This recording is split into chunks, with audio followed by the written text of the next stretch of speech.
It was a typical mission. Thue had tasked me with a goal, and I dealt with a subject. "Your goal," Thue said, "is to terminate this man." She handed me his photo, backed with a few pages of information. It was more than enough to track him. "Before he dies, find out what he knows." "It will be done," I said. I'd done it before. This was a standard DDD operation. Detain, drain, destroy. In my mind, the man was already dead. It's what I did, and I was good at it. Some have called me a sociopath, usually with some of their last words. I knew they were wrong. I also knew that they were not worth arguing with. "You have 2 minutes to live, your neck is in the noose, and I hold the rope. Raging at me will not get you free. Perhaps it is a good time to say farewell to your loved ones, but that's up to you. If you spent your life nattering and complaining at the person in front of you, then die as you lived." 1 minute and recording. It was amazing. Here I was, a man they'd already defined as the one in control of their life, what little remained of it, and still they would insult me. Like, that would make me change my mind. As was Thue's way, she enhanced my understanding slightly. "This is how you give someone a reset point," she said. She held out her right hand, and a gift formed in it. It was small and round, and it glowed faintly green, as if it was alive in some plant-like way. She concentrated on it, and then she slumped. "It will grant 1,000 resets, or 1,000 years." She held out her hand. I accepted the gift. "Activation is by command desire. That art you know." The gift sank into my palm. Had Thue just blessed me with 1,000 resets, or 1,000 years? My question registered with her, though I never voiced it. "This is not for you," she said. "It is for the man you will destroy." "A tool to extract information?" I asked. Thue nodded. "When do you wish me to make contact?" I asked. 2 days hence," Thue said. I could reset many times, stretching 2 days into 2 years if I needed. I would acquire the target, and in 2 days hence, I would make contact. "As you wish," I said. Thue nodded and disappeared in a shower of glitter. Okay. Capture this man in 2 days. He was well guarded. That was no problem. I could, cast myself through all but the strongest of wards, and the strongest wards were produced by Thue herself. She had shown me how to make weak and medium wards, and how to defeat them. She saved the most powerful for herself. A girl needs to have some secrets. I ghosted onto his estate. I felt no enhancements. They might be there, but I didn't perceive them, and I'm pretty good. I tagged the target with a locator. He didn't feel it, but I could find him if I were within a mile. Hell, if I were within 100 miles, I'd be able to get a direction and a probable range. That and another jump would place me within arm's length of my target. But what to do once I had laid hands upon him? How could I shake the information out of him? I thought back to the brief discussion with Thue. 1,000 resets? Oh, this was going to be dark. I spent 2 days locating what I needed, but not purchasing. I reset to the time I met with Thue, a micro reset. I could still go back to my deep reset. And I spent 2 more days collecting supplies and loading the location with the props and party favors. On the day of the dark deed, in the morning, I made a door and stepped through, tagged Mr. Lard with a trank, and opened an exit door. I set an alarm on the normal door into the room, and I lifted Mr. Lard. Rather, I dragged him through the exit door. Having passed through my temporal exit, which closed behind me automatically, I arrived in a warehouse. I put Mr. Lard in a rolling trash can for easier portage. As I walked, dragging Mr. Lard behind me, I came to another trash can. This was loaded with actual trash. I opened a temporal hole using a closed doorway as the boundary and shoved the trash can through. The other trash can, not the one with Mr. Lard. The other end was out the face of a cliff. Anyone following me would read the energy and would know the path went there. They'd reestablish the link and would rush through after me. The trick of false trails was not that it would end pursuit, but that it made the pursuers slow down. Was this another dead end? Or was it a true trail that I'd moved mass through would make the link hard to discern? Down the hall I went. I went through an actual door, handle pulled towards me, and locked it behind. Then through several jump doors in rapid succession, one being a double jump, closing the portal from the other side and using the same border to open another jump link. That would confuse the trail for any tracker. One thing all the destinations had in common was hard, flat ground. This to take advantage of the wheels to move. Mr. Lard was quite a package.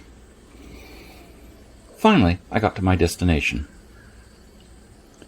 12-foot-long planks extended over a vat of acid. It's only 6 inches deep, but calling it a vat is, way more dramatic. It's actually only 4 drums at 55 gallons each, so it's kind of shallow around the edges.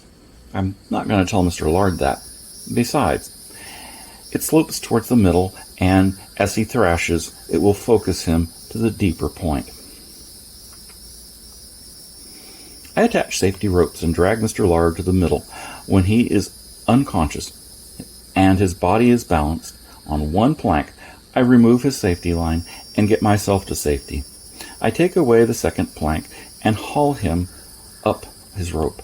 From safety of the edge, I toss the 1000 reset seed into his face and it sinks in. And I shoot him with a dart that wakes him up. Predictably, he rolls over and wakes, which drops him into the acid. Scream, thrash, yada yada, and he resets. This time he is rigid, holding onto the plank with both hands behind his back. No, Mr. Lard, it wasn't a bad dream. You died. And that death will happen a few more times. How many more is entirely up to you. I consider theatrically. Well, not entirely up to you. I know how many resets you have, and it's not infinite. I mean, it's a lot, but eventually you won't wake up after dying in agony. The torture will stop. You might even walk out of here. You'll remember everything, well, as much as any human remembers. We do tend to suppress the memory of pain. What do you want? Mr. Lard screams. I'm not sure, I confess. I've been told to extract information from you, but I haven't been given guidance on what that information might be. For now, you are going to be hammered on the forge, to use a metaphor. You'll be killed a few more times so that you will understand the limits of your existence. Why are you doing this? Mr. Lard screams. I push a button. The plank Mr. Lard is laying on, back down with his hands behind him, rotates slowly. He starts screaming before he slides sideways. His screams intensify when he hits the fluid. I glance at my watch. I turn the boards back to flat. In the course of time, Mr. Lard resets. Welcome back, my friend, to the show that never ends. I'm so glad you could attend. The slip and slide, slipped and died. What do you want? I told you. Information. What information? I told you. I don't know. You tell me. Convince me. This could take a long time, or it could be you get to go home, alive and unharmed. Well, physically unharmed. You'll still have the memory of pain. But I don't know anything. Someone believes you do. I push the button. The screaming starts. And we go for another round, I say conversationally, as Mr. Lard is again laying on his back above the pool. You know, sometimes you don't reset to the same place. I mean, close, but a couple of feet to the side. It's normally not a problem, but for you, 2 feet to the left or 2 feet to the right, and you'd drop as soon as you got here. Randomly, you'll land back on the plank. But imagine the fire that burns the same wood 100 times. Wouldn't that be lovely? Even if you wanted me to stop, I couldn't. You'd have to randomly get back to your starting point.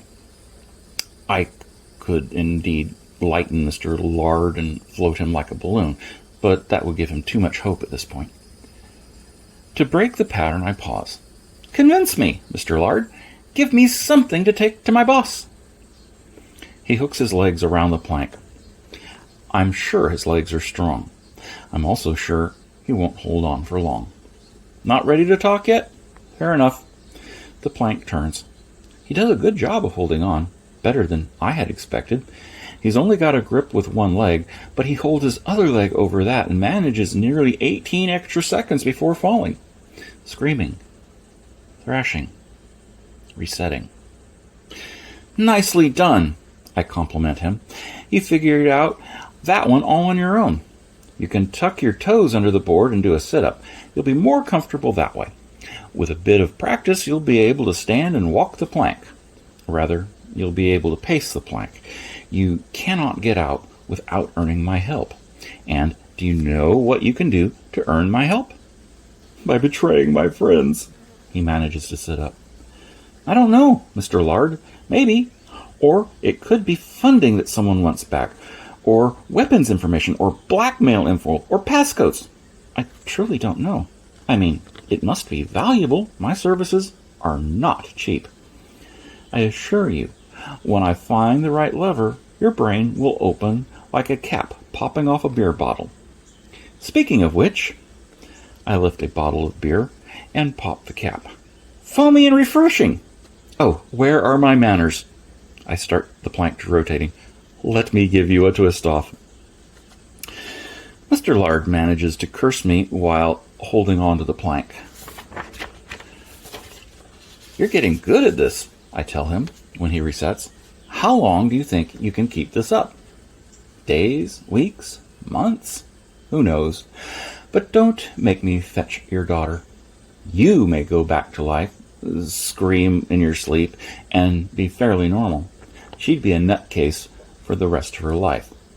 Mr. Lard glared at me. You might get grandchildren out of her, but she would never hold them. I'm bluffing, but he doesn't know that. Imagine her screams. Imagine watching. Imagine her watching you as I ask you, and her learning that you value the contents of your own head more than your own daughter. You're a monster. And you're stalling, I say. I will get the information, and when I'm done, I will give you a drink that will scramble your memory. You'll wake up in bed at home with a headache.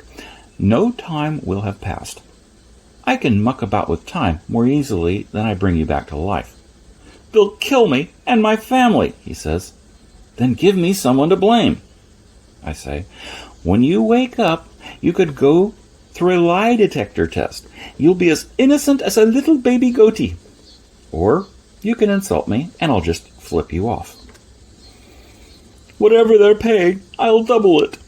Spoken like a true capitalist. And of course, I have to say no. I'm a foot soldier, a minion, pet. The chore was delegated to me because it gives my bosses more time to pursue their lofty interests. If I can do this to you, imagine what they can do to me. Well, if they took the time. No, I'm afraid I cannot accept your offer. I'm afraid I must turn you down. The plank rotated. Screams, curses, holding on, and then louder screams. Reset. Welcome back again, I say as he sits up. The way this goes is you tell me something, I take it back up the food chain, and when it turns out to be useless, I come back and we do the dance of pain some more. It's carrot and stick, and so far you know I've got a damn big stick. Big enough to beat you on the anvil of pain. As for carrot, If you could go to one end of the plank and sit with your back against the wall, that would be super. Mr. Lard, from a sitting position, with a leg dangling on either side of the plank, butt walks backwards till his back is against the wall. Comfy? Here's some carrot. I wave my hand at him, sending a gift. It sinks in, and it activates the pleasure nerves, and his body goes rigid. But it does so uniformly. He tilts neither to the left nor to the right. After 5 seconds, the rush drains away. His eyes open. He swallows. That, Mr. Lard says, was, well, what was that? That was pleasure, I say. Not as good of a motivator as the avoidance of pain, but it certainly gets one's attention. Rats, when wired to receive a pleasure pulse every time they push a button, whack the button till they die of dehydration. The water is right beside them. If hydrated, like via an IV, they will whack the button until they pass out from low blood sugar. Humans, it's not technically legal to do the experiment, but if drug and alcohol abuse are any indication, humans would follow the same path. Let me give you the false information, Mr. Lard says. He spins a story. The boss says, thank you, but no. Torture happens, you scream, you die, you sit back up. I didn't move, nor did I spin the plank. Mr. Lard says, none of that happened. If you need me to, I can do it again. No, I believe you, Mr. Lard says. I have 2 more false info dumps. It's useful stuff, or it would be in the right hands. I'll give them to you, as you would have gotten them from me anyway. I'm wanting to live, and there's no way I can see that it will happen. I can also see that I'm going to fail in holding the information, and if you really can go back in time, there's no logic in stalling to gain time. True, I say. I will put you back where I found you, and with no memory. But someone may figure out you talked. They will. But it may be a year before they kill me. How can I keep my family safe? You just did, I said. You didn't beg for yourself. You accepted your fate and tried to save your family. Mr. Lard explained what I needed to know. I took the recording to Thue. She listened, and she heard the truth in it. He's a little fish, and he got a big fish's meal, Thue said. Throw him back, and in 6 months, put him and his family in a different pond. That was that. Thue commuted the death sentence that she had issued. I went back to Mr. Lard, who I had left sitting with his back against the wall. Your data has been accepted, I tell him. Once more into the breach, and when you reset, a rope will be within reach. But why? I did everything you asked. And this is the way I get you to the past. When you're back on the plank, you'll be 1 minute from home. He looked at the hungry liquid below. I know. Your body won't be okay. I'm turning you on. Screaming. Reset. Grab the rope, I yell. He does. Walk through the link. What?